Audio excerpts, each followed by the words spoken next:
Staying with us, the Steel and Engineering Industries Federation of South Africa has welcomed the resignation of former President Jacob Zuma. Last night, SEIFSA Chief Executive Kaizer Nyatsumba joins me in studio now. Thanks so much for your time on SABC News.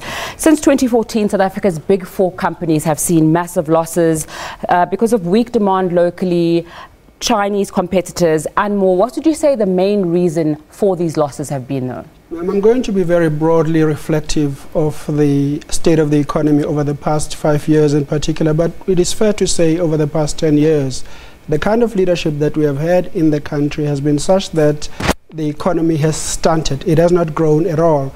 So instead of focusing on the past, we are hoping that the new leadership, hopefully to be elected this afternoon, will ensure that there's a much more meaningful partnership between government, business and labor, and that it will understand that people elected into positions of authority in government are servants. They are there to advance the best interests of the South African population. We also need, much more importantly, to understand that we are not as a country owed any favors. And so Cyril Ramaphosa, when he becomes president, must know that his first priority and that of his ministers would be to ensure that there is a climate in South Africa conducive to business growth. Because no government in the world has any money of its own.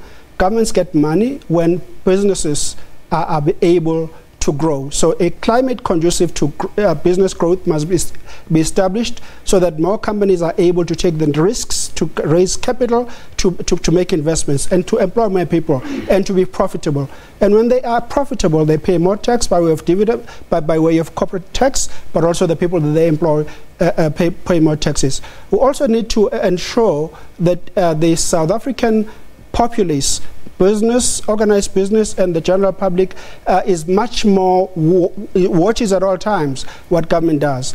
And so it's important for the government that will be coming into office, firstly for Cyril Ramaphosa, to sell South Africa abroad as an attractive investment destination, to eradicate the indolence and corruption that has taken hold in government. All those individuals against whom serious allegations of malfeasance have been made must be removed from government, and people who have the necessary qualifications and experience appointed to work meaningfully with business and labor to move South Africa forward. Trade and Industry Minister Rob Davies, in trying to protect the steel industry here, was going to impose tariffs of about 12% to try and almost ring-fence that industry and make sure that it doesn't get eaten into by imports.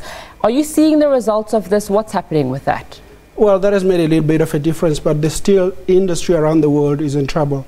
So the challenge that the business community in South Africa has experienced has been policy incoherence at government level. We've had ministers talking at cross purposes against one another. There hasn't been the necessary policy coordination.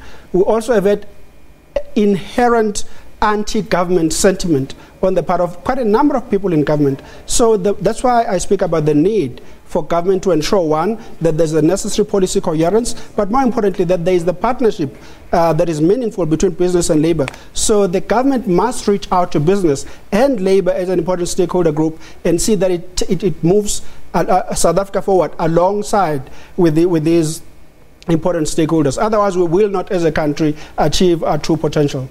Kaizer Nyatsumba from SEIFSA, thanks so much for your time on SABC News. Let's cross live to Parliament. Our reporter, Lukanya